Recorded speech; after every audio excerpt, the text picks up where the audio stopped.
Bonjour.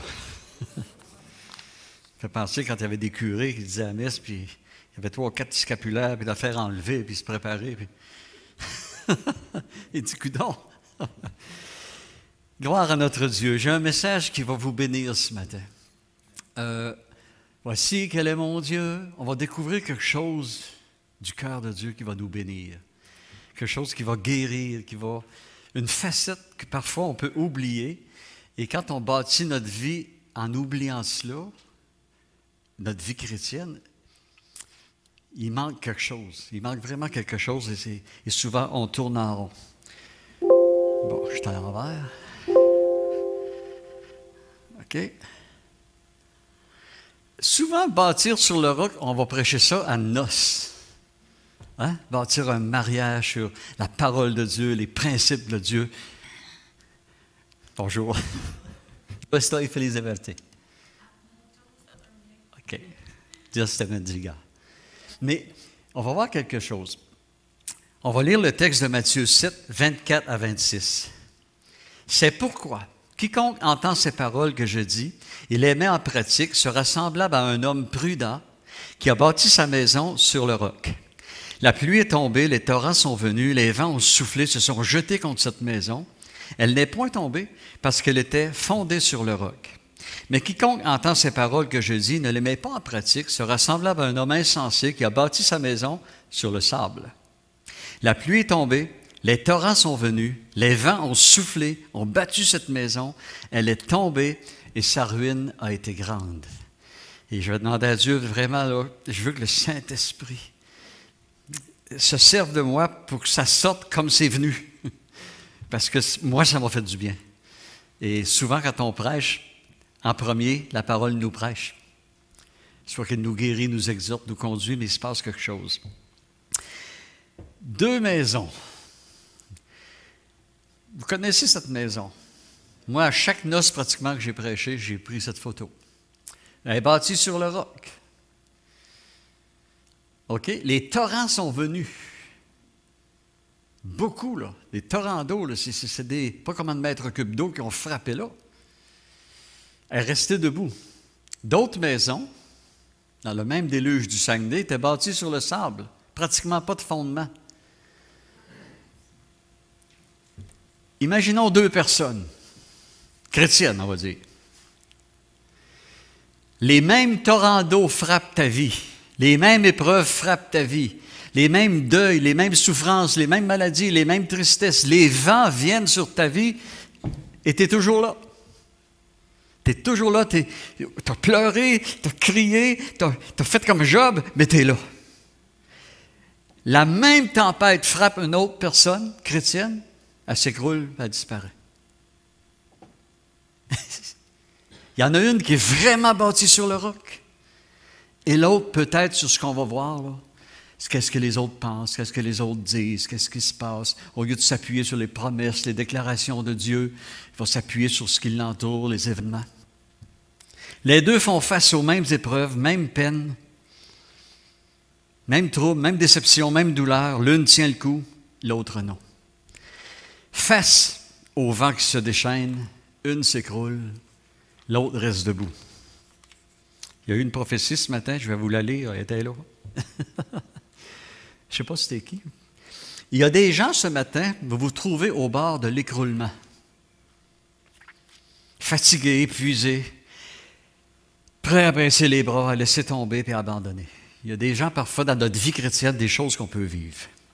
Et vous dites, est-ce que je vais finir par m'en sortir? J'ai beau tout essayer. Je m'implique, je fais plein de choses, j'essaie de faire plaisir au monde autour de moi, puis on dirait que, je ne sais pas, je me sens pas aimé de Dieu, il y a quelque chose, on dirait, qui m'a mis de côté. Je me sens jamais à la hauteur, je me sens pas assez performant. En dedans de moi, il faudrait toujours que ça soit mieux, parce qu'il me semble que j'irais chercher autour de moi, peut-être l'amour de Dieu plus, sa compassion, puis l'approbation des gens aussi. Ta vision de toi et du bonheur, ta réflexion de tout cela, malheureusement, je te déclare qu'elle est bâtie sur le sable. Dieu qui t'aime va faire que cette construction, cette conception que tu as de voir les choses va toujours s'écrouler, dans le sens que ça ne t'amènera jamais le vrai bonheur, parce que c'est sur un fondement de sable. Et remarquez où je m'en vais avec tout ça. Parce que ton bonheur, ta réussite, ta joie, tout ça est bâti sur l'approbation des autres. Tu recherches toujours l'approbation vraiment de Dieu. Là. Je veux qu'il m'aime. Tu recherches toujours l'appréciation des autres en faisant plus. Tu te fatigues. Que ce soit pour ta famille, ton épouse, tes enfants, l'église, au travail. Tu veux être aimé, tu veux être apprécié. Tu te fatigues pour une construction de vie qui est toujours finalement insatisfaisante. Dieu va permettre que tout ce que tu bâtis s'écroule de façon répétée. S'écroule ne veut pas dire que tu vas tout perdre, tu vas te ramasser en ruine. S'écroule dans le sens que le bonheur, il est où? Le bonheur, il est où? Ce bonheur-là va toujours s'évaporer. Parce que tu ne vas pas le chercher à la bonne place. Parce que tes attentes, ta valorisation, ta poursuite du bonheur intérieur, tout ça est basé sur des efforts. Je fais beaucoup, donc je mérite beaucoup. OK? Tu n'obtiens pas le bonheur parce que tu bâtis sur un fondement mensonger qui est « quand je ferai, alors j'aurai ». Et ça ne marche pas de même avec Dieu. Dans le monde, oui. Mais avec Dieu, c'est pas du tout. Ça, c'est bâtir sur le sable. J'en fais beaucoup pour l'Église, ils vont m'apprécier. J'ai mis 20 heures sur mon message, ils vont m'aimer. Si je prêche pour être aimé, je suis mieux de rester chez nous. Si tu fais du ministère pour dire « Wow, hey, as-tu vu, le pasteur il a donné son nom sur le ménage. » Ouh! Je m'en fous-tu, moi, des ouh? On travaille pour Dieu. Il faut tout faire, là. Vous allez voir où je m'en vais, encore plus. Les gens aujourd'hui bâtissent, élèvent leur tour. Hein? N'oubliez pas que les 2 avions qui ont rentré dans les tours dans la fierté des États-Unis se sont écroulés. Il y a peut-être des avions qui frappent ta tour. Et ça s'écroule. Les gens aujourd'hui bâtissent, élèvent leur tour, argent, succès, puissance, valorisation, puis réalisent qu'ils ne sont jamais vraiment heureux. Le mot à la mode partout dans le monde aujourd'hui, c'est quoi? Entrepreneuriat, performance. Performance. Et ça rentre dans l'Église. Oui, performer pour le Seigneur. Moi, je ne veux pas arriver ici, puis que j'ai un accord de guitare, puis je joue une chanson à 12 accords. Oui, il faut quand même travailler, là. Mais l'intérieur n'est jamais satisfait. Aujourd'hui, on a des cours de leadership, d'entrepreneuriat, counseling, mentoring, coaching. Il manque juste onion ring. Hein? Voyez-vous, la performance. Il faut performer. Et ça rentre dans le cœur des chrétiens, puis il faut performer. Alors, s'ils voient quelqu'un faire un ministère, la personne s'accuse, « Moi, je n'ai pas ces qualités-là, je ne peux pas faire ça. » moi.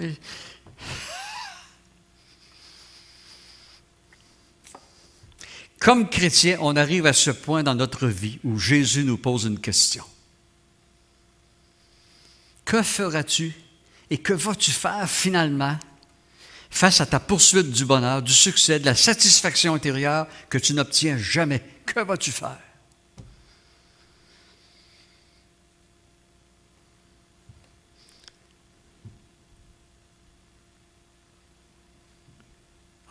J'ai devancé. OK. Tu n'obtiens pas le bonheur parce que tu bâtis sur un fondement mensonger, comme on a vu tantôt. Quand je ferai, alors j'aurai. Je ferai ceci, alors je deviendrai cela. Quand j'aurai ma retraite, je serai heureux. Moi, je suis heureux depuis que je suis né, je suis à ma retraite.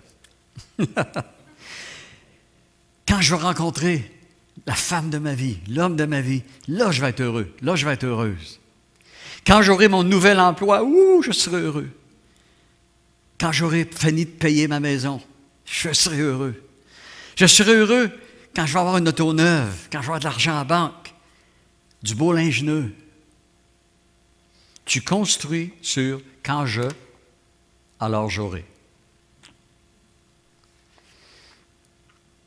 Quand les gens diront qu'ils m'apprécient, que j'ai bien réussi, alors je serai heureux, comblé.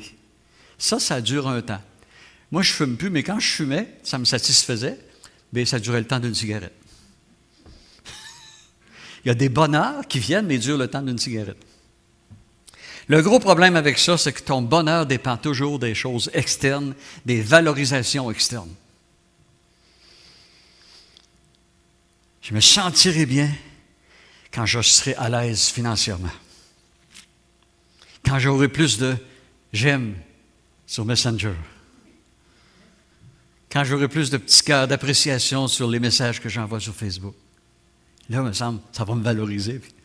Mais ça vaut le truc avec ça, c'est que tu vas en mettre à tous les jours. Ça devient comme une dépendance affective.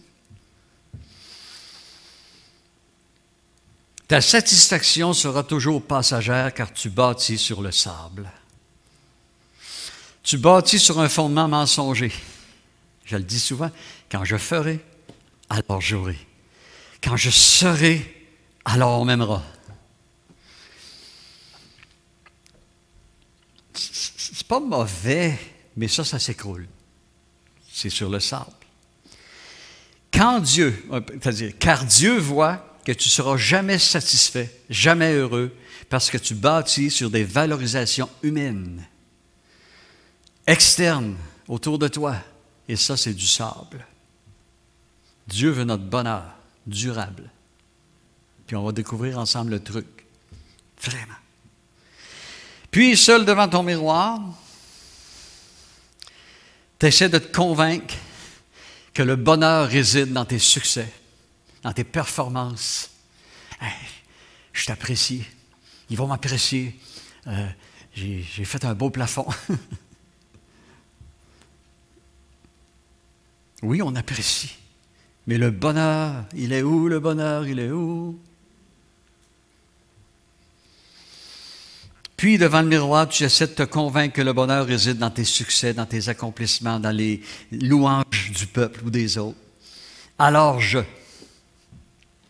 la confession positive ne sera pas suffisante dans ta situation pour garder le bonheur. Deux voix en toi. Tu vas y arriver. Lâche pas, continue, tu es capable, tu es bon, tu es le meilleur. C'est pas mauvais, ça encourage. Et l'autre voix, t'en fais trop. Hein? Comme Marthe et Marie, t'en fais trop. Laisse Dieu agir. Fais confiance au Seigneur. Appuie-toi sur ses déclarations, pas sur l'approbation des autres. Et Jésus a vécu ça. Il a vécu ça pleinement. Jean le baptiseur, Jean le Baptiste, son nom, ce n'est pas un baptiste, c'est Jean son nom. Mais vu qu'il baptisait, on l'a appelé Jean en hébreu le baptiseur, Jean-Baptiste. Ce n'est pas Jean-Baptiste son nom, c'est Jean. Petite anecdote. Il voit Jésus qui s'en vient, c'est son cousin en passant. Jean-Baptiste, c'est le cousin de Jésus. OK? Et puis, il voit Jésus s'en venir, mais Dieu lui a révélé que celui qui viendra et que tu verras le Saint-Esprit descendre sur lui, c'est lui qui baptise du Saint-Esprit. Alors Jésus arrive, il se présente devant Jean le Baptiste dans le Jourdain. Il le baptise et voici ce qui arrive. Matthieu 3, 17. Et voici une voix fit entendre des cieux ces paroles. Celui-ci est mon Fils bien-aimé, en lui j'ai mis toute mon affection. Là, il vient d'entendre une voix. On entend des voix. Persévère, je suis avec toi. Je ne te délaisserai jamais. Je ne t'oublierai jamais. Je suis l'Éternel, ton Dieu, qui pardonne toutes tes iniquités et qui te guérit de toutes tes maladies. Psaume 103, 3. Il vient des fois des révélations de Dieu, des déclarations merveilleuses. Une voix vient des cieux pour Jésus et c'est celle de son papa. Je suis tellement heureux de mon fils, hein? Le Père dans le ciel. Je suis tellement heureux de mon fils, c'est mon bien-aimé. En lui, je mets toute mon affection. C'est comme si un papa qui a son petit bonhomme ou sa petite bonne femme dans ses bras, puis il dit « C'est à moi! » Je suis assez fier de lui. Il vient après de le manger tout rond. C'est ma petite poupoune, ça, regardez. Touchez-y pas, c'est à moi. Je suis fier d'elle, tout mon amour est pour elle, toute mon affection est pour elle. C'est cette déclaration que le Père a faite sur son Fils. À ce moment-là, là, Jésus qui a reçu cette déclaration-là, c'est « Wow! » C'est tout un « wow! » Tu te réveilles un matin, il y a un ange dans ta chambre, mais c'est l'ange de l'Éternel, puis il dit « Michel, Michel Giroux, en toi j'ai mis tout mon amour, toute mon affection. » Hein, Julie, tu dis ça, là? Ben, je ne dirais pas ça à une fille, là. Mais, comprenez-vous, là, comme c'est fort et puissant. Quand Jésus a reçu ça, là, c'est un punch, là. Manquez-les pas. Quand Jésus a reçu cette déclaration de son Père, Jésus était charpentier, il n'avait rien fait pour épater la galerie. Il n'avait pas fait aucun miracle, il n'avait pas aucune mission, il n'avait guéri aucun malade, il n'avait rien fait. L'amour de Dieu déclaré sur lui ne dépendait pas de ses actions. C'était l'amour inconditionnel de Dieu sur son Fils qui n'avait rien fait avec. Il avait vécu comme tu vis. Il était charpentier, il faisait des charrues, des jougs, des portes, des fenêtres. Il les sablait, s'est coupé, préparé au jeune écharpe. Il a vécu ça. Et Dieu le regarde, puis il prend plaisir, puis il dit, celui-ci est mon Fils bien-aimé. En lui, j'ai mis toute mon affection. Il fait la même déclaration sur toi. Arrête de chercher son approbation. L'amour du Père pour son Fils, sa déclaration ne reposait pas sur ses accomplissements. Absolument pas. Mais l'amour était inconditionnel de la part de son Papa. Comme pour nous. Jésus connaissait son identité. Son Père venait de dire, celui-ci est mon Fils bien-aimé. Moi, si je serais le fils de la reine d'Angleterre, puis je serais prince, je dirais, ma mère, c'est une princesse. Tu connais ton identité. Mais on a une identité en Jésus-Christ. Et là, Dieu déclare une identité sur Jésus. Celui-ci est mon Fils bien-aimé. Toute mon affection est envers lui. Alors, qu'est-ce qui est arrivé par la suite? L'Esprit a poussé Jésus où? Dans le désert. Là, il a entendu une voix, mais là, il va en entendre une autre. Tous les chrétiens, quand on est de nouveau, on entend une voix. Tu es un enfant de Dieu. L'Esprit témoigne à notre esprit que nous sommes enfants de Dieu. C'est écrit. Puis là, il arrive une autre voix. Je suis fou. Oui, tu es fou. Je suis vraiment baptisé de cet esprit. Non, tu imites les autres. Là, tu as deux voix, là. Dieu m'aime vraiment? Ben non, là, tu es tout le temps malade. S'il t'aimait, il te guérirait. Jésus a vécu ça. Peu de temps après, au désert, devant la voix de Satan, Jésus demeure inébranlable parce que son amour pour son Père, l'amour de son Père pour lui, il sait qu'elle est inconditionnelle. Il a eu une identité projetée par Dieu. Regardez bien. Le tentateur s'étant approché lui dit, « Si tu es le Fils de Dieu, ordonne que ces pierres deviennent des pains. Gars, fait 40 jours que tu ne manges pas, tu ne bois pas, ben voyons donc, es-tu rendu fou? Tu fais un toc et tu as du pain. Si tu es Dieu. Si. Je vais te le montrer, moi, que je suis le Fils de Dieu. Pouf! Plein de pain partout dans le désert.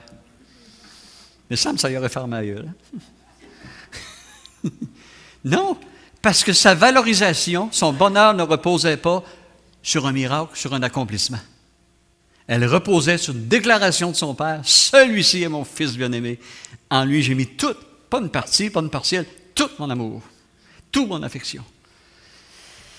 Si le rôle de Satan est de continuellement remettre en question ton identité. Jésus est où quand il entend la voix du diable? Dans le désert.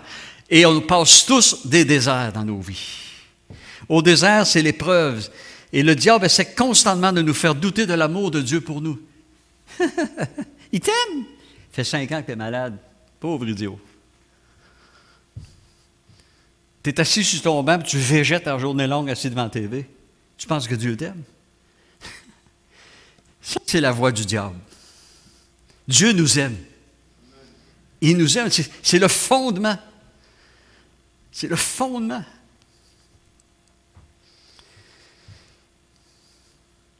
Il veut nous faire douter de l'amour de Dieu pour nous. Il essaie de drainer notre identité, de nous l'arracher, de l'effacer, de l'évaporer. notre identité d'enfant de Dieu. 3 fois, il a tenté Jésus dans cette situation-là. Change les roches en pain. Prosterne-toi, adore-moi. Tous les royaumes de la terre qui m'ont été donnés à la désobéissance au jardin d'Éden, je te les donne.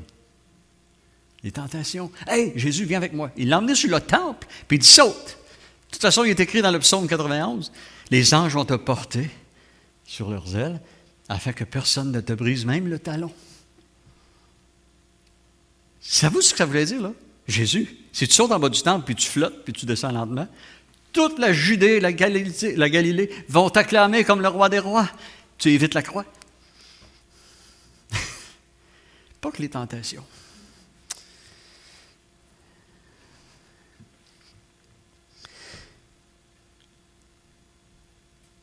Trois fois.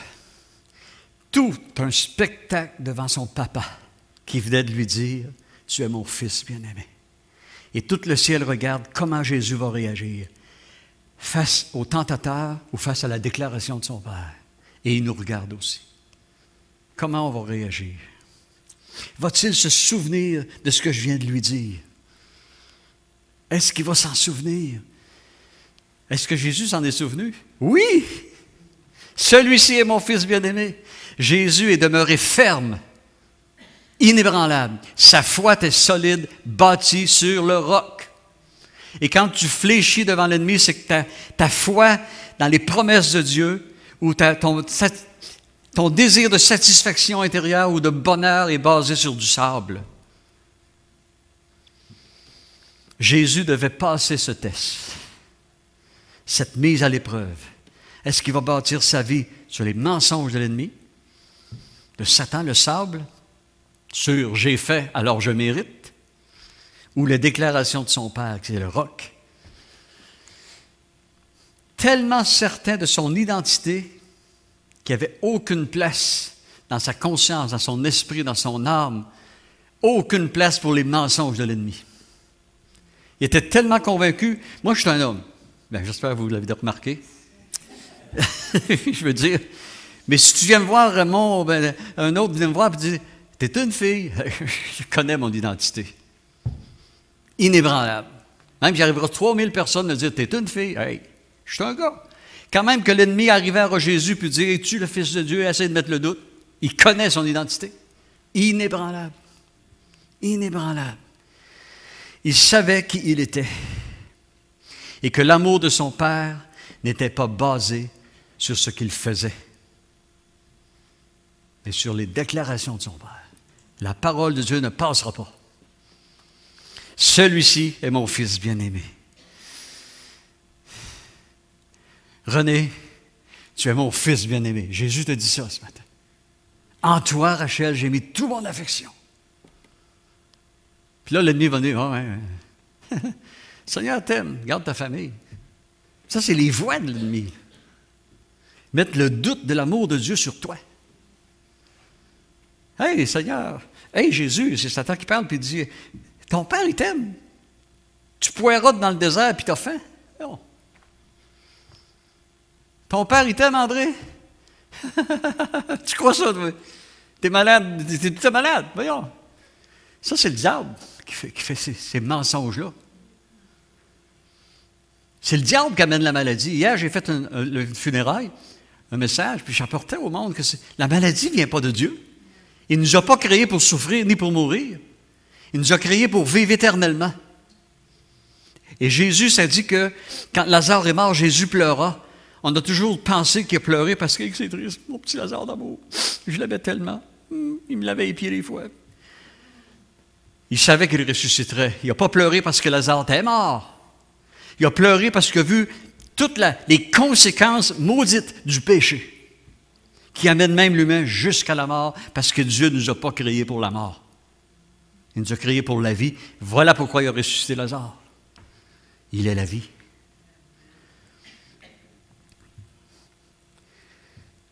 Si tu es fils de Dieu,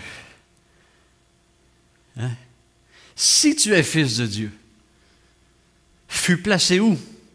Avant les 3 tentations. OK? Toutes ces tentations étaient, en fait, à côté, basées sur une remise en question. Tout ce qu'on vit, remarque-le, est toujours basé sur une remise en question. Ouais, je vous annonce, vous avez un méchant fibrome, 4 sur 5. On va vous suivre jusqu'à la fin. C'est exactement ce que le médecin m'a dit. On va vous suivre jusqu'à la fin. Ça fait ça, hein? Jusqu'à la fin, ça veut dire quoi, ça? J'ai plus rien. Ça fait 3 ans qu'il m'examine, il n'a plus rien, jamais pris de médicament pour ça. J'avais un fibrome cancéreux, niveau 4 sur 5. Tout l'hôpital s'arrachait les cheveux. Moi, j'ai gardé mes cheveux, ils n'ont plus.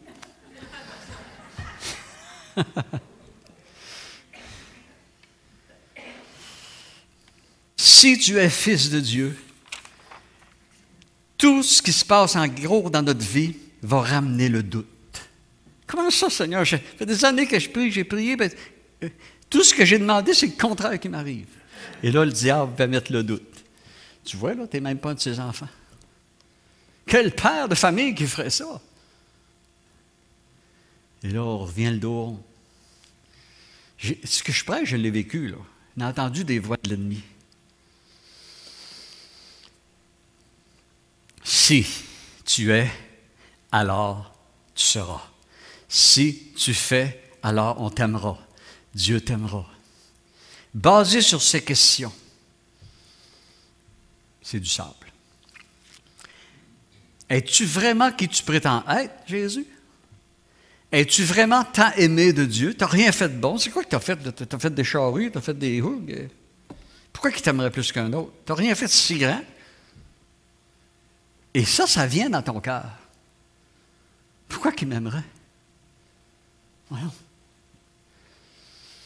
Tu n'as rien fait de si grand, pourquoi tu aimerais autant? Tu es son enfant, puis il te laisse souffrir. Ah ouais. Ça s'appelle ça de l'amour. Et là, le doute. Puis tu as envie de lever le poing vers Dieu. Puis tu dis, voyons, je ne ferais pas ça une fourmi. Satan veut nous faire douter de l'amour de Dieu, même en venir à lui en vouloir et à l'abandonner. Ça, c'est son but, son objectif. Ton posteur est en enfer, puis il lance des dards. Il dit à ses suppôts, attrapez-le mort ou vif. Si tu écoutes la voix du diable, tu tombes dans le piège. Il faut que je fasse pour plaire à Dieu. Il faut que je gagne son amour. Il faut que je gagne l'amour des chrétiens et des chrétiennes. Il faut que je gagne l'amour. Il faut que je gagne l'amour autour de moi. Il faut que je gagne l'appréciation. Il faut que je plaise beaucoup à Dieu pour qu'il me guérisse. Il faut vraiment que j'en fasse beaucoup pour qu'il m'aide, pour qu'il m'apprécie, pour qu'il me sauve.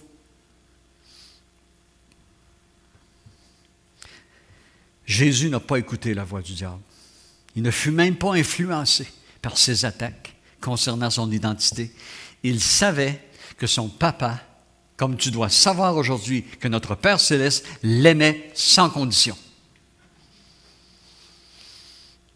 Il m'aime sans condition. Veux-tu une preuve en plus? Plus que ça même. Quand tu étais dans la pourriture, dans le vol, dans l'adultère, dans la fornication, dans la fraude avec l'impôt, dans toutes sortes d'affaires sales, il t'aimait autant qu'il t'aime aujourd'hui. La preuve, il est mort sur la croix avant que tu naisses. Il n'est pas mort sur la croix pour toi parce que tu as fait beaucoup.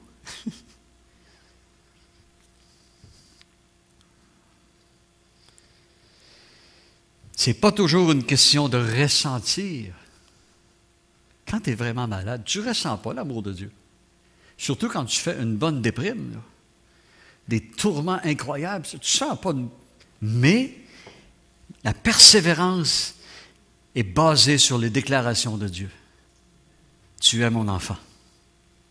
Je ne te délaisserai point. Je ne t'abandonnerai point. Pourquoi tu m'as abandonné, Seigneur? Je ne te délaisserai point. Je ne t'abandonnerai point. Je suis avec toi tous les jours jusqu'à la fin des temps. C'est là-dessus qu'il faut bâtir. Même dans le tunnel noir.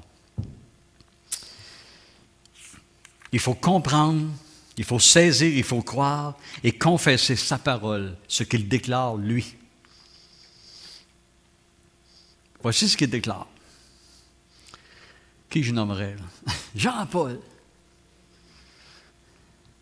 Sache que tu as du prix à mes yeux, que tu es honoré et que je t'aime. Seigneur, je viens de faire une gaffe. Je lui dis à l'autre, arrête de m'achaler, puis rentre donc chez vous, je suis écœuré. Seigneur, tu ne veux plus m'aimer là, hey boy. Sache que tu as du prix à mes yeux, tu es honoré, que je t'aime ne s'effacera pas de la Bible. Il t'aime.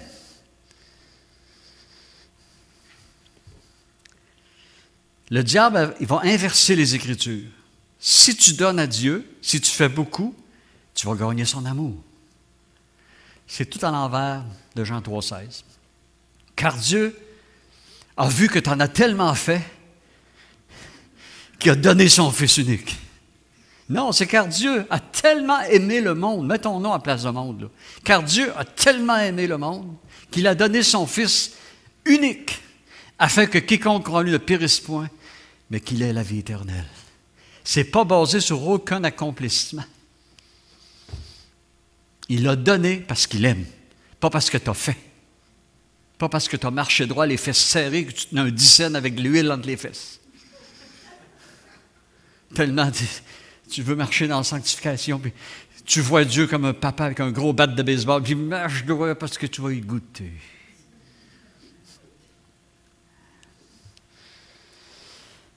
Le diable dit donne, il va te donner. Ça, c'est l'inverse. Tu dois connaître et comprendre que tu es en Jésus-Christ. Qui tu es, ton identité. Il faut vraiment que tu t'y accroches. Il t'aime exactement. Tu ne me croiras pas, fait que je ne le dirai pas. On va passer à l'autre. Y en a-t-il qui vont le croire? Oui, il y en a une. Ah! Gracias, Señora. Tu dois comprendre qui tu es en Jésus-Christ. Il t'aime exactement du même amour qu'il a aimé Jésus. François, tu vas loin. Là. Il est là, le bonheur, il est là. Je veux que l'amour dont tu m'as aimé, Jean 17, 13 et 26, soit en eux. Le même amour que le Père a déployé sur Jésus, la prière de Jésus, c'est qu'il soit sur mes enfants. C'est le même amour. Il t'aime comme il a aimé Jésus. Hey, t'es gâté. Là. Moi, je pensais qu'ici, le monde ferait des doubles vrilles arrière et des sauts jusqu'au plafond. Mais je veux qu'ils aient en eux ma joie parfaite. Ça n'exclut pas que tu vas avoir des épreuves, tu vas pleurer, puis ça va être dur. Mais en temps normal de vie, la joie du Seigneur fait notre force. Elle va revenir, elle va revenir. La même joie que Jésus avait. Comment pouvait-il se réjouir que toute sa vie, il marchait l'ombre de la croix devant lui? Il savait qu'il s'en allait au gibet, à la boucherie, nous dit Isaïe. Mais sa joie était parfaite parce qu'il connaissait son identité, son héritage. Moi, si une maison m'aurait couché sur son testament et je l'aurais su, mettons, 5 millions, quand mon oncle serait mort, pas méchant, là, mais j'avais hâte qu'il meure, non. Quand tu sais ton héritage, il n'y a pas eu d'héritage, c'est pas vrai ça. Là. Quand tu connais ton héritage, ça te donne une joie dans l'épreuve. Je m'en vais au ciel. Mon héritage est éternel. Tu sais, il t'aime exactement comme tu es, mais alors il va travailler en toi pour te rendre de plus en plus semblable à lui, et non pour que tu lui plaises encore plus. Non pour qu'il va t'aimer encore plus. Dieu nous transforme, pas pour nous aimer plus. Je vais vous conter une histoire, après c'est ça, avec terminer avec cette histoire-là. Vous allez voir quelque chose là. Ah! Vous allez tous vouloir venir souper chez nous. À quelle heure? J'ai pas de monde.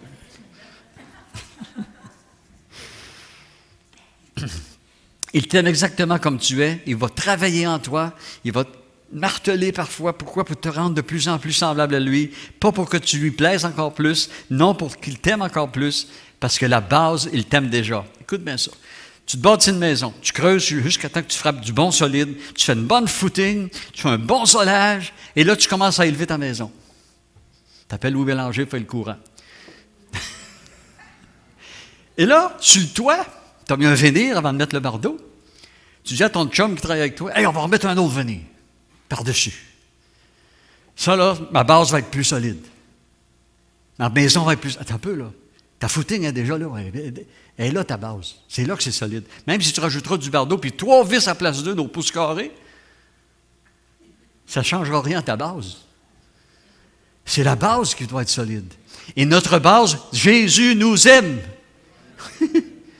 Arrête de le remettre en question en bâtissant ta vie.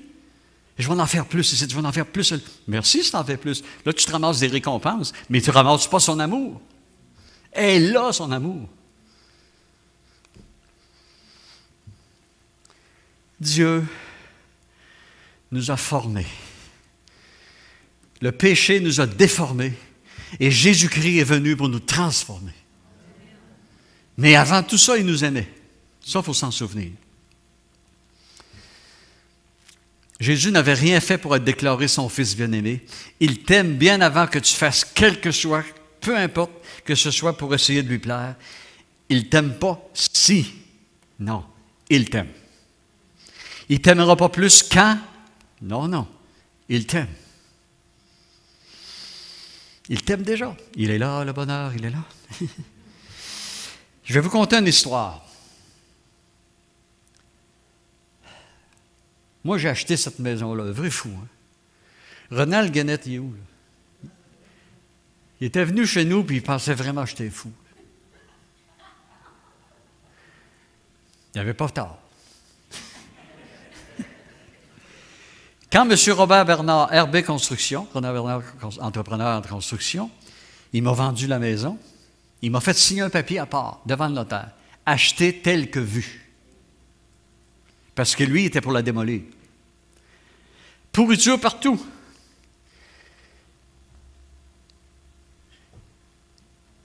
Regardez bien. À votre gauche, c'est la maison. À votre droite, je l'ai rénovée. À votre gauche, c'est la maison. À votre droite, c'est les mêmes pièces rénovées. Est-ce que j'ai rénové pour l'aimer plus? Je l'aimais déjà. Comprenez-vous? Je l'aimais déjà. Je l'ai acheté. Christ a acheté sur la croix. J'avais des murs qui étaient pleins de champignons. Pleins. Désinfectés pendant des semaines, puis laissés sécher. Puis... Le mur en arrière de la cuisine, à la longueur, je l'ai défait et refait. Il était pourri. Je faisais les poutres avec mes mains. Là, j'aurais dû écouter le conseil de Robert Bernard. Et changer tous les fenêtres et chaussées, sauf 2 que je garde parce qu'ils ont 227 ans. Puis ils sont encore super bons. C'était une folie, vous allez dire. Mais je l'aimais, ma maison. Avec ses champignons, puis sa pourriture, son odeur. Puis, hey, il y avait un meuble, un vieux meuble qui avait resté sur le plancher avec les locataires qui avaient eu là pendant des années, des années. Je l'ai enlevé puis arraché le plancher avec. Ça vous donne-tu une idée, ça? J'ai refait tous les planchers. Je ne savais pas dans quoi je m'embarquais, mais je l'aimais. Le Seigneur, quand il t'a pris, là, il savait que tu avais des champignons et de la pourriture et que tu ne sentais pas bon. Il savait dans quel monde tu vivais, tout ce que tu faisais qui n'était pas correct, puis il voyait que tu étais en train de t'écrouler et de te détruire. Mais il t'aimait. Tel que tu étais, il t'aimait, puis il dit, je vais le transformer pour que je sois encore plus semblable à ma vision, semblable à moi. J'ai transformé ma maison, pas pour l'aimer plus, je voulais qu'elle reflète le nid de famille, ce qu'on était chez nous. Je voulais être bien, que ça reflète ma vision de la maison.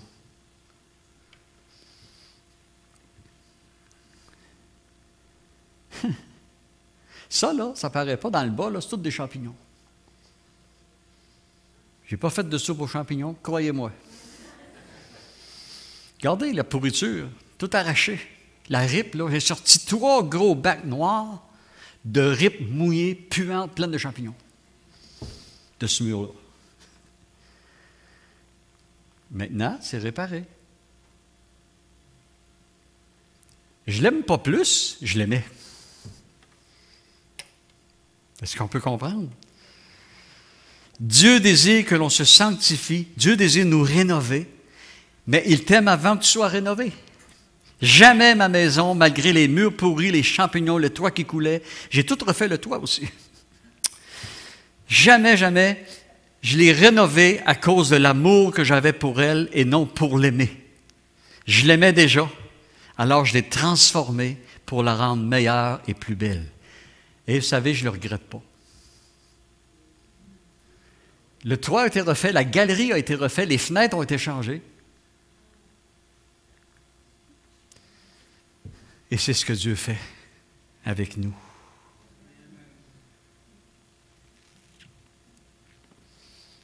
Dieu veut faire ainsi avec toi.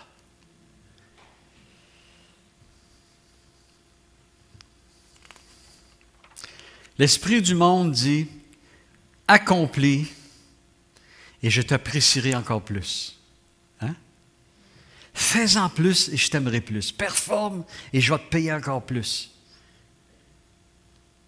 Mais Christ a déjà payé à la croix pour notre salut éternel. Jésus dit, moi, et là c'est un message pour vous qui m'est venu. Je l'ai tout écrit. Moi, je t'ai façonné dans le ventre de ta mère. Même si ta mère et ton père ont eu la surprise qu'elle était enceinte, parce qu'ils ne t'attendaient pas, moi je t'attendais et je t'aimais avant que tu sois né.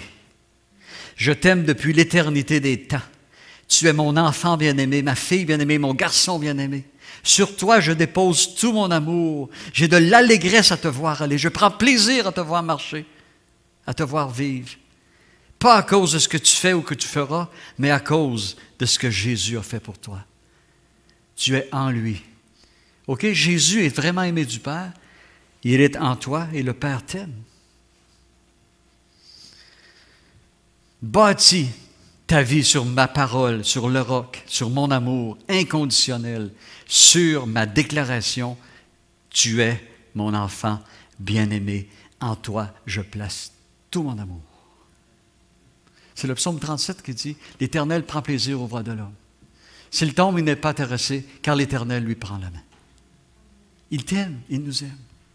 Notre identité, s'en souvenir. Notre identité, c'est quoi? Bien-aimé de Dieu. Tu le dis, René. Il y a eu de la misère avec Donald.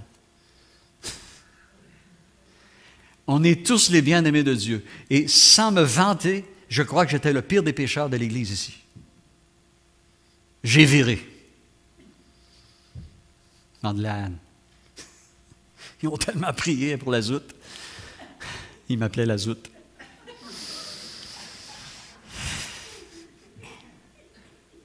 Bien-aimé de Dieu, Fernando,